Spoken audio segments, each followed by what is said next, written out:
नमस्कार, मैं अशोक प्रियदर्शी।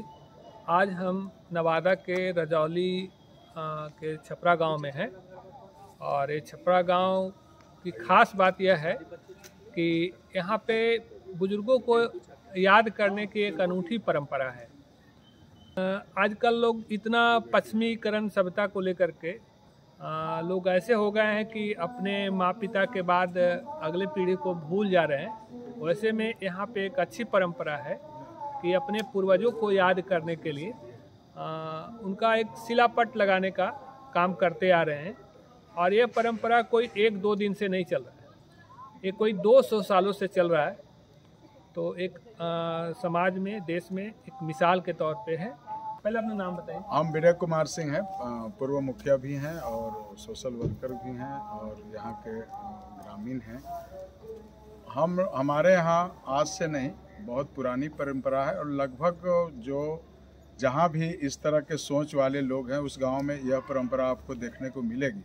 आया है सो जाएगा राजा रंग फकीर, तो कौन आया कौन गया, कब गया, किनके कौन थे, तो उस सब के आद में यह पूर्वजों की बनाई गई एक परंपरा है जिसको हम लोग आज तक इसको निर्वहन करते आ रहे हैं। हमारे गांव में 200 साल पहले जगन्नाथ बाबा का यहाँ पर गेरे से यहाँ पर आए थे।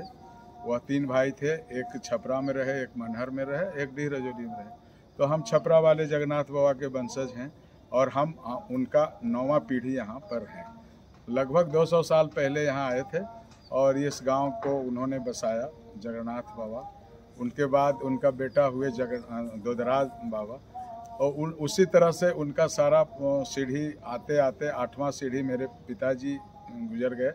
अब हम 9वां सीढ़ी पर हैं जो यह बाइट दे रहे हैं। यह परंपरा अच्छी है, इसलिए अच्छी है कि लोग शायद अपने माता पिता के बाद दादाजी तक याद रहता है, बाकी फिर ऊपर वाले सब भूल जाते हैं। तो हमारे पिताजी का यह मानना था कि यह एक परंपरा को एक चेन की रूप में तुम विकसित करो और उन्होंने उस समय से जगन्नाथ बाबा से आज तक का पूरा वंशावली लिख के हमको दिए हैं और उनके जाने के बाद उनकी याद में यह एक वंशावली जिसको सक्सेशन बोर्ड भी कहते हैं आजकल लोग, तो अपने गांव का सक्सेशन बोर्ड हम बनाए हैं। और यह हमारे यहाँ लगभग सारे घरों में यह परंपरा है कि जो भी उनके घर में देहावसान होता है और भगवान के चरणों में जिनका गमन हो चुका है उनकी याद में उनका नाम, उनका पूरा परिचय देते हुए एक एपिटाफ जिसको बोलते हैं, यादगार खम्भ जिसको बोलते हैं, यह हमारे यहाँ का परंपरा है और लगा हुआ है। उससे बहुत ही हम लोग को भी सुकून मिलता है कि कौन थे पहले, कौन कौन आए, फिर कैसे कैसे हुआ। वो इससे हमारा गांव का इतिहास का भी पता चलता है और पहले कौन आए और अभी हैं और फिर बाद हम लोग के भी जाने के बाद जो बाद वाले पीढ़ी इसमें जोड़ते चले जाएंगे तो यह सक्सेशन बोर्ड चलते चला जाएगा। ये अच्छी परंपरा है, इसको लोगों को और लोगों को मानना चाहिए। ये क्या श्राद्ध के समय होता है, कब होता है? हाँ, श्राद्ध के क्रम में ही जब हमारा ब्रह्मभोज होता है उसी क्रम में इसका भी एक विधान है। वो विधि विधान से बजाबते पंडित जी द्वारा यह स्थापित कराया जाता है। साल में पूजा पाठ भी होती होगी? उनके बरसी जो मनाया जाता है, जैसे हमारे पिताजी का 17 फरवरी को बरसी है तो हम उसको मनाते हैं। तो बरसी के दिन याद आ जाता है और खासकर बढ़िया त्यौहार में जैसे दशहरा, दीपावली, होली में उनका जो स्मरण स्तंभ है उनको पोछ पाछ के साफ सफाई किया जाता है। दीपावली में दीपक जलाया जाता है, होली में अबीर चढ़ाया जाता है। ये परंपरा चलते आ रहा है और इसको चलना चाहिए। वो पूर्वजों के याद में यह एक यादगार क्षण होगा। और कहने का मतलब कि पूरा पूर्वज के साथ एक तरह से कोई भी त्योहार पर मनाते हैं। हाँ, हम लोग को उनको याद करते हुए आगे बढ़ते हैं, इसलिए उनको हम लोग याद करते हैं। विशेष जितने भी त्यौहार होते हैं उनमें वो खासकर दीपावली में, होली में रंग अबीर भी चढ़ता है उनके यादगार स्तंभ पर और दीपावली में दीपक भी जलता है, साफ सफाई होती है और उससे हमारी याददाश्त ताज़ा होते रहती है और लगता है कि वो गए नहीं, हमारे बीच में ही है। इसका रीजन, मुख्य रीजन क्या है? मुख्य रीजन है कि आखिर इतिहास कैसे बना। यदि हम पिछले सारे चीज़ को भूलते जाएंगे तो आने वाले पीढ़ी तो पता नहीं चलेगा कि हमारा फॉर फादर उससे पहले कौन थे। तो यह परंपरा को जागृत रहना चाहिए। इतिहास इसी को कहते हैं शायद हमारे नज़र में। और हम अपने गांव का इतिहास और हमारे यहाँ के लोग जो हैं इसको निभा रहे हैं बखूबी, जिससे आने वाले हमारे अब हम हैं, हमारा बेटा है, बेटा के बाद पोता है, तो अपना सीढ़ी आगे बढ़ते चला जाएगा। उसका कार्यक्रम होगा। हमको बाबूजी हमको बोल के गए थे कि ऐसे करना, हम भी अपने बेटा को कहेंगे कि उस सक्सेशन बोर्ड में फिर मेरा नाम लिख देना।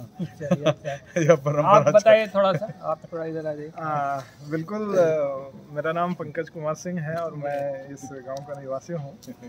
और ये बिल्कुल बहुत ज़रूरी है कि हम इस परंपरा को कायम रखें। जैसा अभी हमारे चचा जी, वो हमारे चचा हैं, चचा जी बोल रहे थे कि हम मैक्सिमम कितने पीढ़ियों तक याद रख सकते हैं, ऐसे 3, 4, 5 तक, उसके बाद हम भूल जाएंगे। बिल्कुल हमारे पूर्वज कौन थे हमें बिल्कुल पता भी नहीं रहेगा। तो ये बहुत ज़रूरी है कि इसको कायम रखें और इस तरह से हम 20 कुल तक अपने पूर्वजों को जानते हैं, उनको पहचानते हैं। और फिर हमारे यहाँ कुछ भी वैसा पर्व है, फेस्टिवल्स है, दीपावली है, तो उस अवसर पे हम उनके नाम का एक दीपक भी जलाते हैं।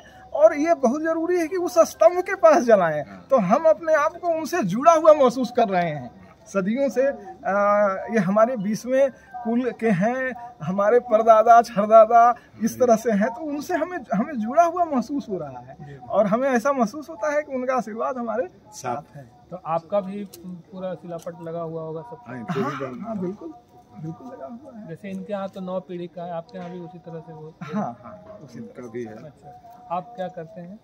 मैं एक जॉब में हूँ। मैं बेसिकली इंजीनियरिंग क्षेत्र से हूँ और हेल्थ एंड सेफ्टी मैनेजर हूँ। एक MNC कंपनी है और एट प्रेजेंट मैं लखनऊ में कार्यरत हूँ। अच्छा, ये तो पढ़े लिखे लोगों के बारे में अब धारणा है कि वो लोग अब पूर्वजों को भूल रहे हैं, लेकिन आपके गांव में या फिर आप इस तरह के हैं, तो आप इस पर थोड़ा सा क्लियर बताएं तो बाकी लोगों से। निश्चित तौर पे हम पढ़ते हैं, लिखते हैं, तो इसका ये मतलब नहीं है कि हम अपने कुल से कट जाएं। तो ये बहुत ज़रूरी है कि हम अपने परंपरा को कायम रखें, हम अपने भाषा को कायम रखें। यदि हम अंग्रेजी जानते हैं तो इसका मतलब ये नहीं कि हम मगही भूल जाएंगे। तो ये बहुत ज़रूरी है कि इसको कायम रखा जाए और इस परंपरा को आगे बढ़ाया जाए।